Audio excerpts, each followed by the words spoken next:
We are less than 1 month away from CEDIA Expo, Commercial Integrator Expo, where we have a terrific program of UC collaboration and AV information for all the people that are attending. We shot this show about a month ago, but since we're getting closer to the show, I wanted to air it for you again. So here are all the moderators, minus one, of the IMCCA sessions at Commercial Integrator Expo. I'm sure you'll enjoy it.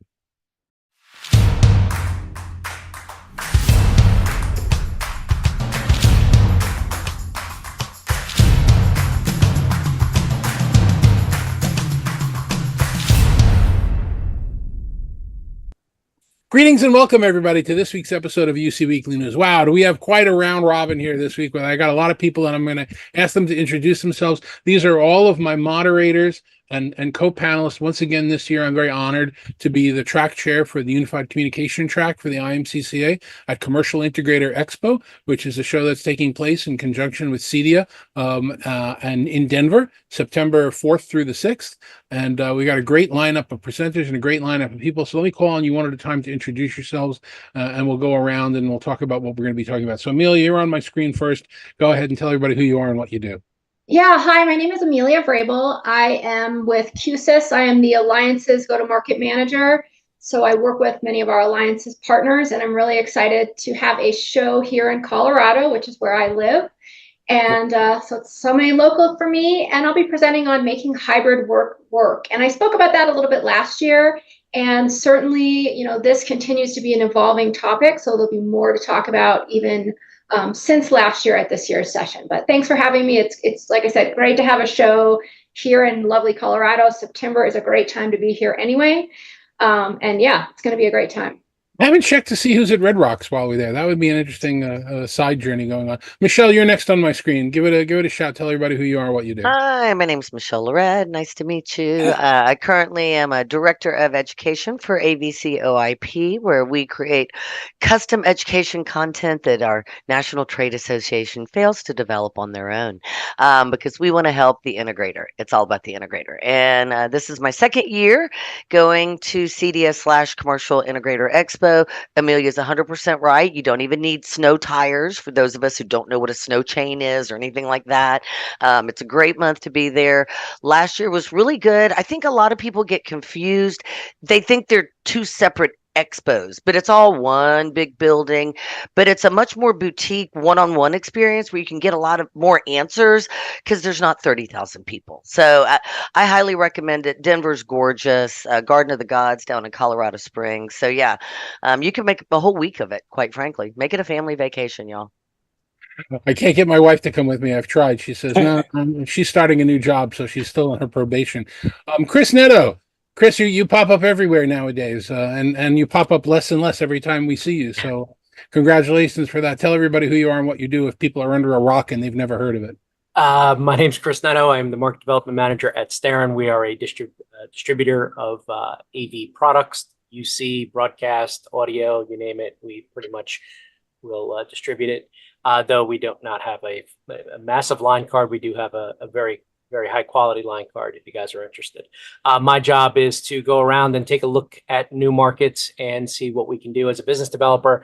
And obviously going to a show that has the residential side mixed in, the residential integrators are new to the commercial side of the business. So my job is to help educate what residential integrators can be doing on the commercial side of the business and some of the stuff that the commercial integrators are there taking a look at if they're dipping their toe into the residential side.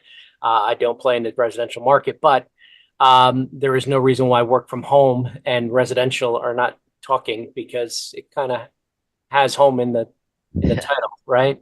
So that's my job, and obviously part of my role is to help with brand awareness of the brands that we carry, and obviously to help spread the word or the good things about UC. So that's what I do. You need anything else, David? I mean, that's pretty much. No, you got. That's a good start. We'll keep going. All right. I'm good. Next person on my screen is Kevin Kieller. Kevin, say hi to everybody. This is be your second time coming. Tell everybody who you are and what you do. Well, yes. Thank you, David. This is, as you say, this is my second time that I'll be attending the Commercial Integrator Expo and CEDIA conference. And for me, this was really eye-opening because, quite frankly, you know, I am the co-founder of Enable UC. We focus on helping organization and vendors get the most out of unified communications, collaboration, and artificial intelligence. But really, the focus for me has always been on the software side. And what I am loving about, the Commercial Integrator Expo and CEDIA is really understanding to a greater degree, like the devices and the expertise in the rooms. And especially as we move into this hybrid work where you need to make it worthwhile to go to the office.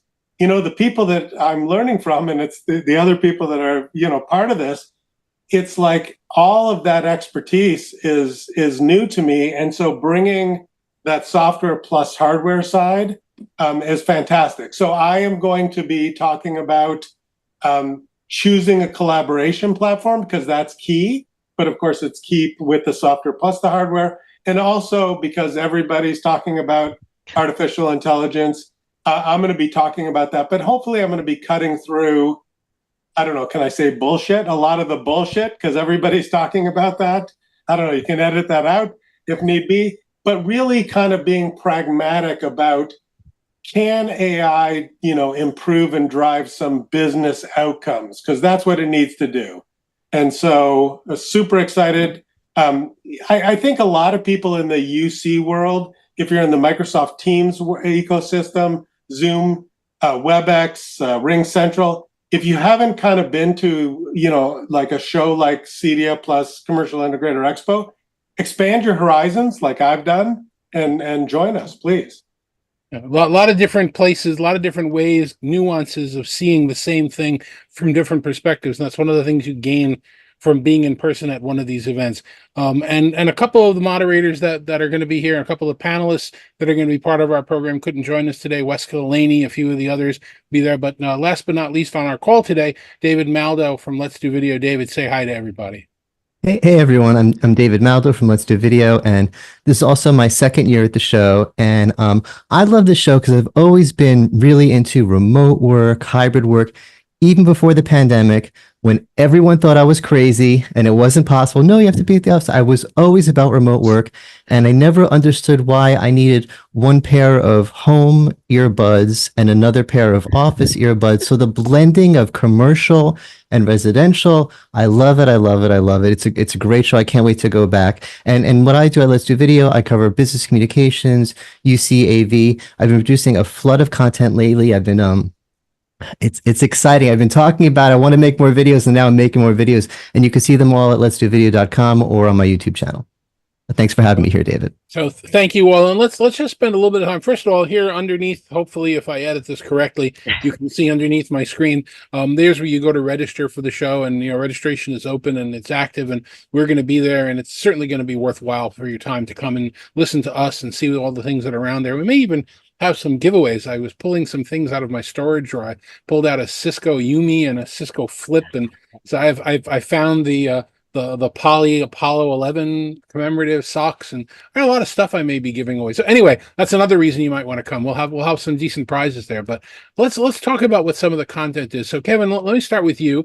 You have two very important sessions. Probably the first one that's opening up for the UC track that we're doing anyway is this concept of AI. And it's been an interesting journey watching generative AI talk about. First of all, I've quoted you 1,000 times on various interviews and webcasts around the hiding in plain sight that had been around for a while, which is a great term. So I'm always going to give you credit for it when I say it. But generative AI, I use it constantly as a tool, and it's amazing how much more productive I'm able to be using it as a tool. But there are a lot of people out there that are using it as part of their business process, and it's terrible for that, because every fifth or sixth time when I use it, really wrong stuff comes up, frighteningly wrong stuff, and I just don't think it's ready for prime time yet. So what are the nuances of you explaining AI to this not necessarily familiar with the crowd?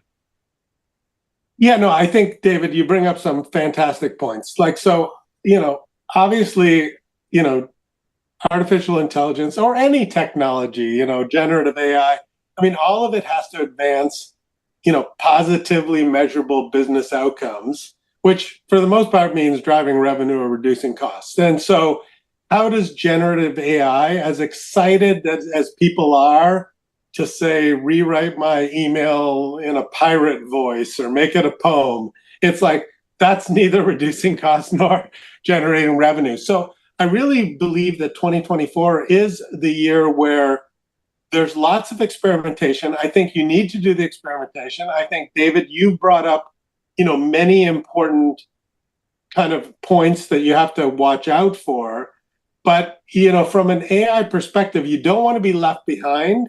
But at the same time, I think there's examples, numerous examples of where you apply a particular tool ineffectively, and then it comes back to bite you. So, the session, I'm going to try to talk about the pragmatics, some statistics, some, okay, you don't, how do you go and implement this effectively? Just based on, experience and organizations and vendors that we've worked with. So I think, it's an important session, and especially, as you tie it into the AI that's been hiding in plain sight, a lot of the room-based video, the wonderful audio advancements, that's, the background blurring, the replacing the background, all of that is driven by AI. So that's incredibly positive. So how do we as a collectively leverage the positive and avoid some of the negative outcomes that you mentioned? That's what my session is going to focus on. Okay. And I've kind of sprung on you, Kevin, and you, David, and you didn't know about this until today, I guess, or maybe Friday when I sent the email, that I'm going to ask the two of you to co-moderate a session that we've not done there before, which is the idea of smart. Smart homes, smart offices. You have a lot of people that are going to be at the show looking at, well, how do I use AI in the home, and how do I make these things be automatic, and how do I ask my assistant, whether it's the Google or the Alexa or whatever the inversion of that will be at the time. How do I make my smart home? But then how do I make my smart collaboration and my smart office? Is that using those voice first tools in the office? Is that more of the AI hiding in plain sight? What technologies have been, how do we blend this idea of smart home and smart office? So you got a couple of months to work on this, guys. I mean, I think it's definitely going to be something that'll be worth your while to look into. And I don't know, I'm going to let you define what we mean by smart there, because smart might be as simple as taking a bar that's flat and turning it sideways and letting it sit between two monitors, which is something that one of the D10 is doing in the industry right now. So I'm gonna let you guys kind of play with that one, but I think it'll be a nice thing for you to sink your teeth into. Oh, wow. Well, I mean, just okay, at first impression, and this might change over the next few months. I might decide this isn't what we're going to talk about at all, but there's so many ways to automate, and there's so many tools for automation that we use in a home, a desktop worker situation that could be integrated with the home. I always talk about my favorite little device here. I'm going to see if I can show it without tangling everything up. Elgato, not a sponsor, Elgato Stream Deck. This is a tool that became popular with streamers because of the automation. When I press a button, with one button, it closes Zoom, closes Teams, closes my work apps so I don't have pop-ups, opens up OBS, opens up Chrome to my YouTube channel to make sure I'm, and moves everything to the right windows and gets everything ready. And then the next button is Start Stream.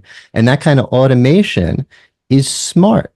And I can set it up with a voice command. I have a bot that I use with my streaming that I could say, I say all sorts of, start recording, whatever, and it'll start recording.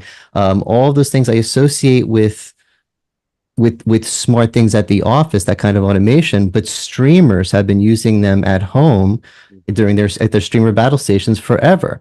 So integrating that with the rest of the home office, with the lighting, with the air conditioning, of course that makes sense. Why do I have one set of controls for switching my scenes in my stream and another set of controls for it's getting a little too hot in here? So that's just first impression. I'm excited. Why reason I'm excited is because there's a lot of, I just had one right in front of me. There's a lot of cool, fun technology we're going to be able to talk about. Yeah, and hopefully what we try and do with the CEDIA and Commercial Integrator Expo being co-located is to try and get people from opposite sides to kind of look at it. When I was in college, a century ago.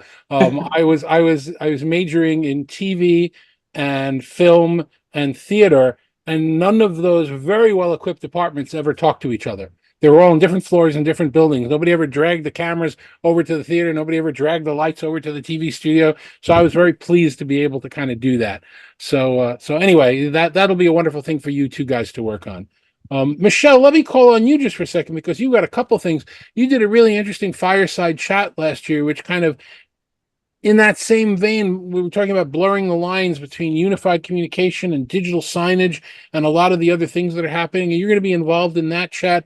And I've also got you, and I think everybody else on the panel here, other than maybe David, involved in the conversation around who are today's hybrid workers? What's going on with is it Gen Z, Gen X? Do we want to be in the office? Do we want to be at home? I mean, those are two really interesting conversations that you're going to be involved with.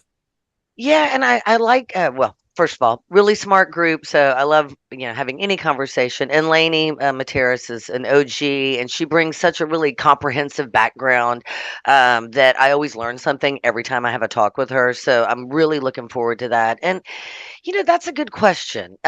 Interestingly enough, for those that don't know, David Maldow, he used to be an attorney, y'all. And then he grew his hair out, dyed it purple, and decided to be an AV analyst. Poof, just like that. So, but knowing how law firms operate, like they want to see everyone working. It's about billable hours, right? You've got to be here in the office. But yet he still was like, no, everybody doesn't need to be in the office. I mean, yes, we see how an ecosystem of a law firm works, and we unfortunately have the people at the hospital all showing up because we need them there, right? They can't phone that in. But the other ways, and definitely with the AI tie-in, for me, it's really exciting that something like beamforming microphone arrays, right, which came on the scene. How long has it been now? 7, 8 years, maybe 9. I'm dating myself.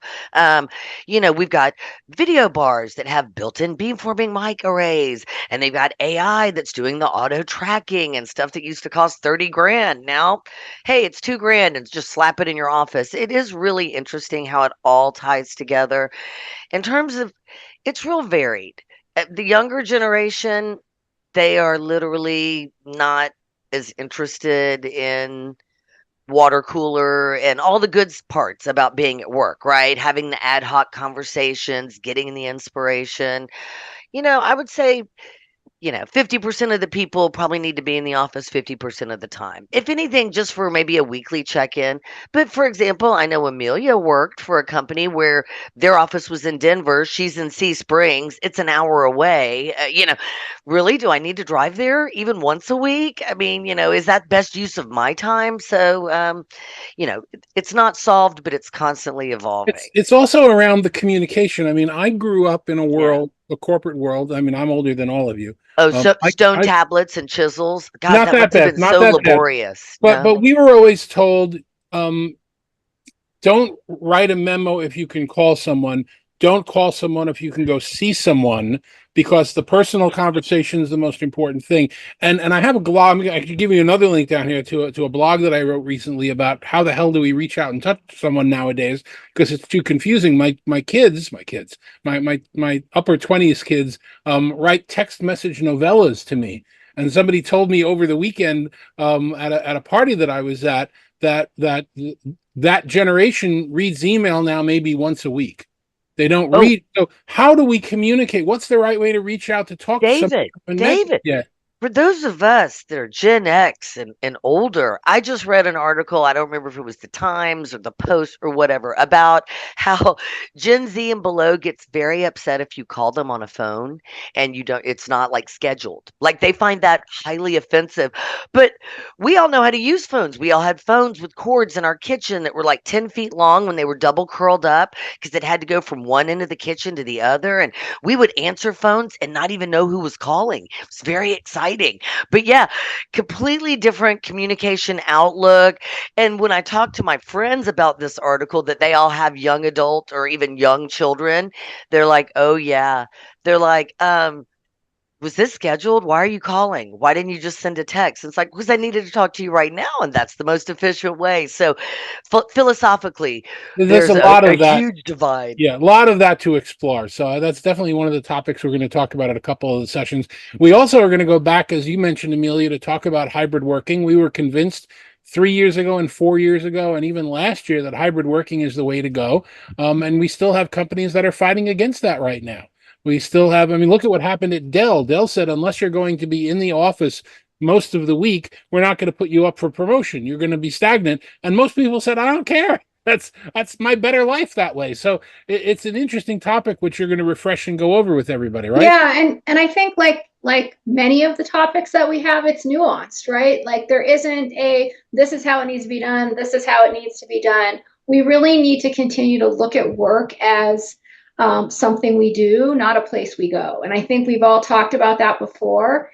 And we have to be more mindful and more aware about why are we going there. I don't mind driving to Denver. Obviously, I'm going to be driving to Denver to go to this convention, right?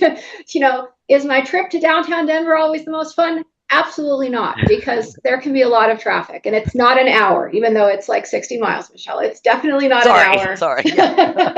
Unless I go at 5 o'clock in the morning.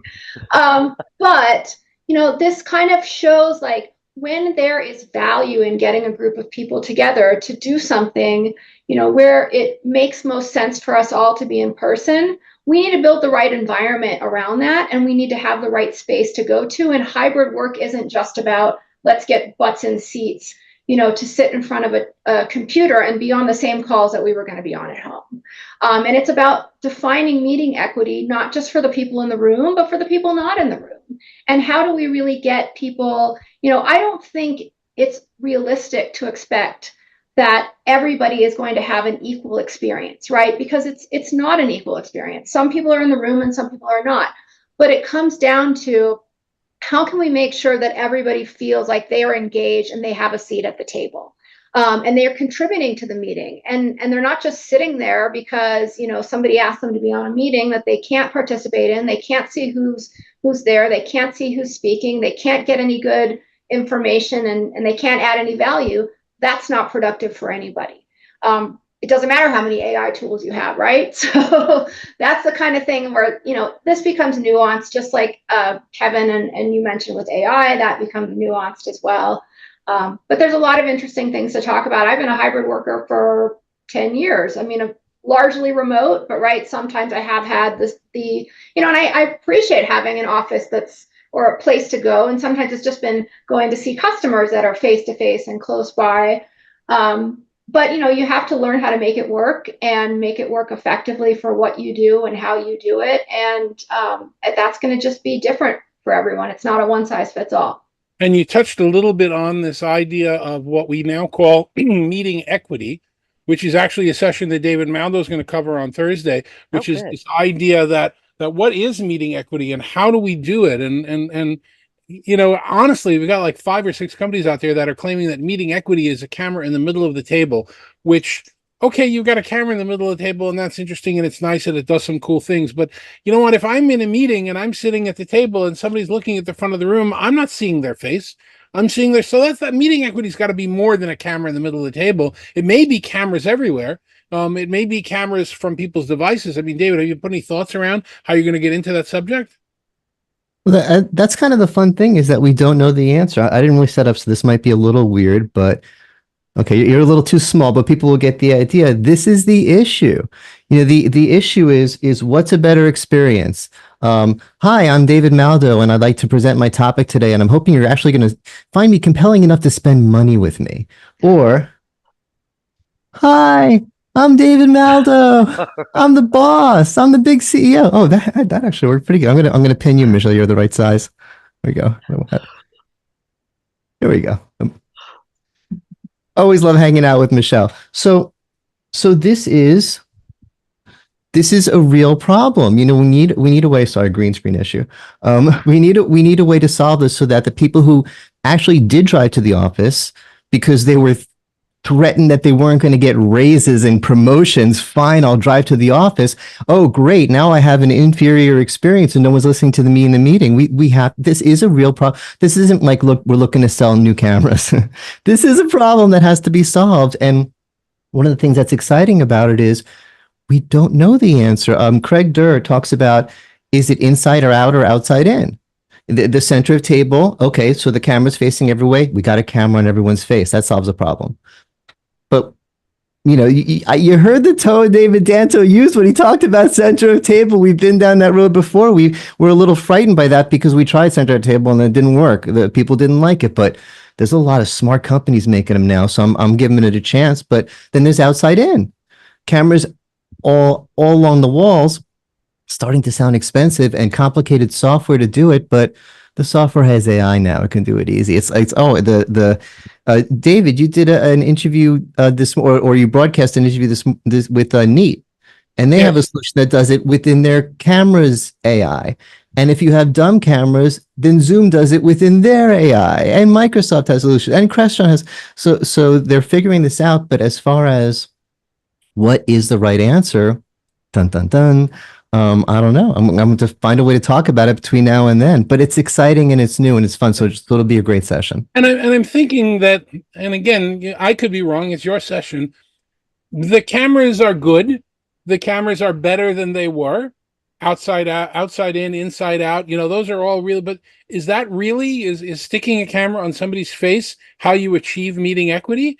I think it's got to be more than that. I think it's got to be some way of balancing the sound and of sharing and of, I don't know. I just think it's more than just cameras. So can we talk about chat? Because I do think the chat aspect is important. And having worked with a company that has 21:9 aspect ratio, 105 and now 92-inch displays, commercial displays, that's so the people in the room don't feel left out from everybody remote, having a keg party in the chat and laughing and cutting up and sharing good information. And them going, what's so funny? What we're sitting in this room, what are we missing out on, right? You know, I have a problem with building general purpose enterprise rooms that face the wall, because they were very expensive in 2006, 2007, 2008. And when 2 and 3 people wanted to go into the room and have a conversation with each other, they couldn't do it because they were all facing the wall. So then they turned their chairs like they were sitting and you know, playing, you know, slaps on the knees. And the room is not built for general purpose. So now we're going back to terms that I thought we were done with. We're going back to flat screens on the walls and curved tables and spatial audio. And you know, we tried that. We spent millions and millions and millions of dollars doing that. And then the same company spent millions and millions and millions of dollars ripping it out because it didn't work. So I'm very like, this is where I came in on the movie. I don't know that I need to stick around for the second showing of it, but you know, we'll see. Maybe the chat's going to make a big difference to everybody. Hey, if at first you don't succeed, try again, David. Okay. Yeah, as long as keep buying our stuff, keep buying. As long as we're making money, we don't care. You know, less filling, less filling. But here's the thing: like the proof has to be in the pudding. Like the metrics, you know, if it doesn't work, you have to try other things. So whether it's you know, you can't just like slap AI on cameras and say that it makes a difference. It has to actually make a difference. And one of the things that I loved, I mean, I probably read this 20 years ago. It's like, don't declare that it's artificial intelligence. Just say it's ABC. And then if it actually drives intelligence or drives outcomes, then declare it a success. And I think today we've seen, you know, whether it's, you know, and that's like meeting equity. Like everybody, it's like a motherhood statement, like eat your vegetables, be healthy. It's like, of course, but meeting equity is great, but nobody knows if it actually means investing for the remote participants or for the in-room participants. Because Michelle, as you brought up, sometimes it's the in-room participants that are at a disadvantage. Although you talked about like having like a party in the chat. My chats have never been that exciting. But yes, sometimes being remote with multiple screens and the ability to Google something when, Chris says something that I don't understand. If I'm remote, I can Google it. Right. And then pretend I'm smarter than I actually am, right? So when you're in the room, you got to kind of just like nod, and then you don't really know what's happening. So I think, what I love about the sessions this group is going to present is a lot of it is grounded, and I'd say all of it is grounded in the pragmatic and the practical, because we've got a lot of experience working with the people we do. So, you can't just slap AI, as people have said. And Kevin, I was just going to say too, I mean, and this is one thing, this is a technology show. We want to talk about technology, but the reality is you want to have a good meeting. You need to have some basic like leadership things in place, like, having an agenda and keeping the meeting on task and things like that, the technology will never solve for everything, right. but they can all work together, right? To give that better outcome. And I think, measuring the outcome is key. Yeah, no, that's a great point, Amelia. I think because people can't figure out how to sell agendas or agenda creating, they're going to probably sell the AI. We have an opportunity here, rooms, right? Well, speaking of agendas, our agenda, we have to go to Chris, who's been patient and sitting there. Chris is a bonus for anybody who hasn't heard him speak. He pretty much just press the button and then walk away, and he goes for 5 or 6 hours. You've got some really interesting topics you're going to be covering, Chris. I hope we're going to get in the opportunity to hear you on the floor talk a little bit about social selling and selling yourself and what you've done in your career. But we're also going to be able to hear from you in this idea of how do you go from what we're doing right now to what we're doing right now? How do you go from this, I'm participating in collaboration in video, to now I'm a content producer. Now I'm going to be being AV on air. Now you've experienced this from so many different sides and been very successful at it. And you're going to share some of your tips, right? Correct. First, I'd like to address what you all said, and that's, I love technology and I love all the ideas and I love the big brain stuff you guys bring to the table. But the one constant is that it is always change. And in our industry, the one constant that that most likely will never change is the people, right? So one thing that has come very clear to me over the last 6 months of hearing that my AI is better than yours, or that my camera is sharper than yours, or my sound is better than yours. There's a couple things that have stood out. One, audio, I believe, has taken a front-running conversation piece now. I think that we've reached a point in the audio space where audio is more important than the video. And that's simply because everybody who has brought a product to the table, right, whether it's cameras, whether it's a solution, it's software-driven. Everybody's got the same solution with a different name on it, right? Yep. Here's my cousin Larry and my other cousin Larry and my other cousin Larry, and they're all cousin Larry, and they're all the same people. But the one thing that no matter what you do, whatever brand you buy, whatever camera you buy, until they start putting better glass, or they start working with stuff like interchangeable lenses and stuff that brings the video, the professional video, into the commercial space, it's always that weird good enough angle, and this is kind of part of the conversation. But one thing that we can do very well that has not changed in many, many years is audio. And the attention to audio on the end user side is what I'm now seeing as being the driving force, more so than the camera. Because everybody has the same, when you offer the same product, your Happy Meal is the same as everybody else's Happy Meal. It's chicken nuggets and fries. All you're going to get is chicken nugget and fries. And they are all the same. They don't taste different. Maybe the sauce is a little different, but everything is the same. So people are driving for one constant. And it seems to be that audio seems to be the peak where everybody is kind of like, give us better audio. That's now why you're starting to see more beamforming microphones. You're going to start seeing or hearing more about spatial audio. Do people want spatial audio? No, they just want better audio. The video goes down, something goes down, the audio's got to be clear, because if you can't hear, and then that's what happens. Right. And when that happens, the meeting's lost, right? And I was saying peas and carrots because I learned that if you ever, need to stand in the background of a video, just say peas and carrots, and it makes it look like you're talking. So anyway, that is part of my conversation. The other thing I also want to do is, yes, social selling is part of the conversation I'm going to bring, David, but one of the things that we are very taboo, anti-talking about, which I'm going to raise, whether y'all like it or not, is that there's a lot of people that are within our industry that have been in our industry for many years that need help on how to promote themselves. And that is also part of not just how to sell to our end users and to our integrators, to our customers, but how to sell yourself. And one of the things that is a current trend that nobody wants to talk about in the AV world is the amount of layoffs and the amount of people that are sitting home as free agents right now. Yeah. So if I could touch on that subject, absolutely, folks, that is what I will do. If you come to my session and you let me know, that's where I will take it. I don't care what it says on the agenda because I'm a rebel, Dottie. I don't play in coloring within the lines. I will go outside that and we will talk about that and how to help, because that is the one thing that we are. Without us or people within the industry, and you find folks that are watching this, there is no industry, right? The technology does not sell itself. We do a good job of pushing that out, and we sell stuff to people that sometimes they don't know they need. And sometimes we're really good at telling people that this is a better option, and we can be heard, but we can sell better than the catalog sale or the online sale, then we have done our jobs, because that's why we're here, folks, because we like to call ourselves experts in a lot of different things, not just in the technology field. There's a lot of us that have different expertise across many fields. And in one of the things that we're very good at, and some of the moderators on this panel are exceptionally good at that, is that we play within other adjacent industries. And we have to kind of take what we learn from furniture industries, from the architects, from the interior designers who hate our technology. No matter how fake, they'll tell you that they love it.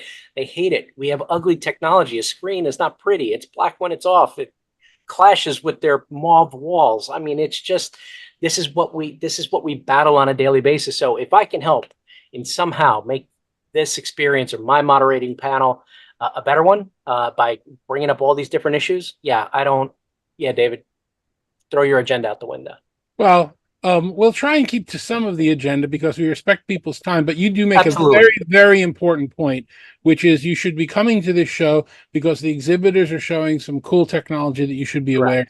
And you should be coming to this show because there are sessions that we're all going to be hosting, as well as other people that are going to be providing sessions that provide real valuable content, things that you take away and you can use actionably in your life immediately when you go home, when you go back to work, when you do what you do. But I've been saying for, and I don't want to exaggerate here, 46 years in the industry, that you go to these shows to network, to grow the people that you know, to face to name, to hug, to shake hands, to meet people, and to build on the relationships. Because ultimately, even though we're in a technology industry, we're in a relationship industry. And you don't want to miss the opportunities. You have certainly the people in the Denver area, but definitely in adjacent areas and across the country. I'm flying there. Kevin, you're flying from Toronto. David, you're flying from Florida. I'm coming from New Jersey. Yep. So we're all going there because we know it's worthwhile to be together at an event like this. And you know what? There are larger shows that we were all at, a few different ones, larger ones over the course of the year. But you know what? That's an advantage. This is a smaller show. And another thing I haven't explained in detail to our moderators yet is if you go down to the IMCCA booth when we're not presenting, we're going to have a small experts booth.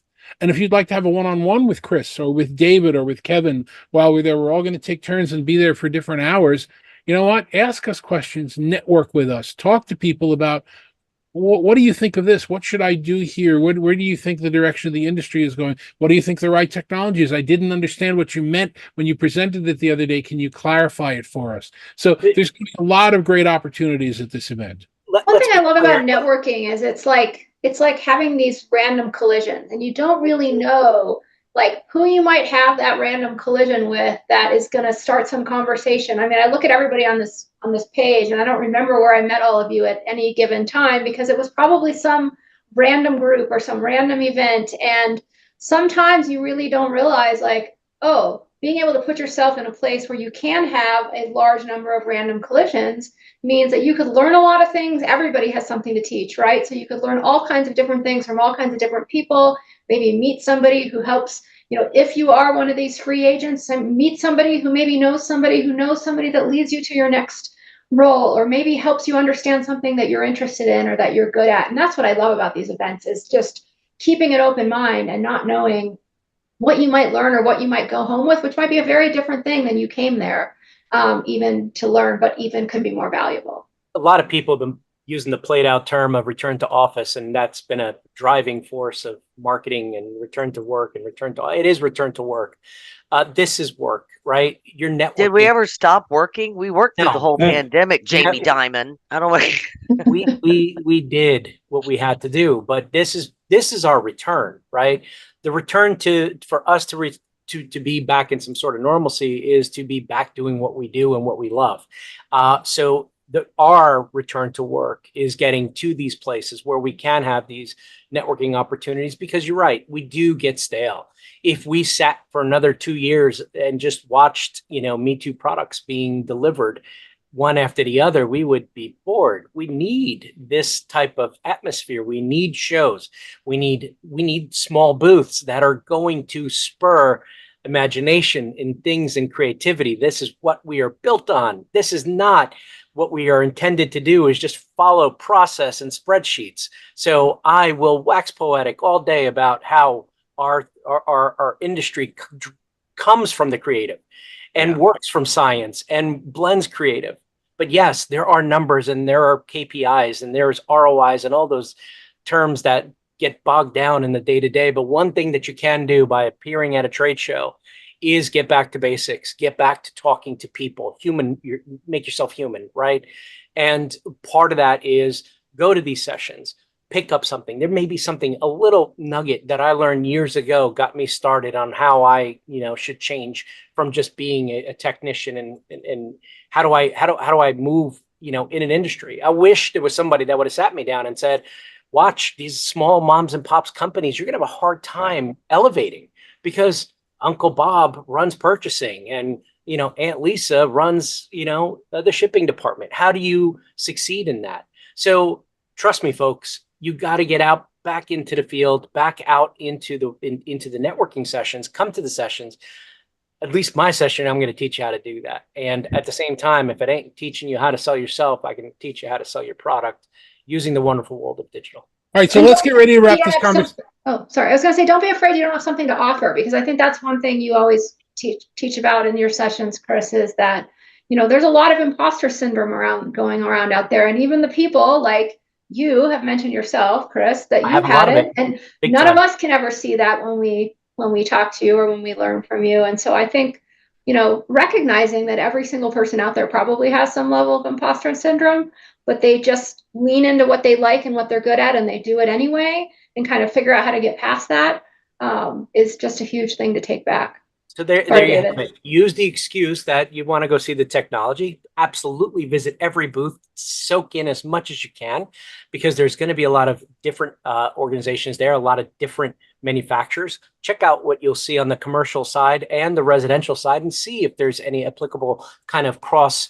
pollination happening there. And it totally is. And there is, absolutely there is. Yeah. And enjoy, come back to a show and enjoy. For folks that may have missed the other West Coast show a couple weeks ago, this is another one kind of on the West. Well, for me, it's West, because I'm in New Jersey and that's what we do. Anything outside of New Jersey is West.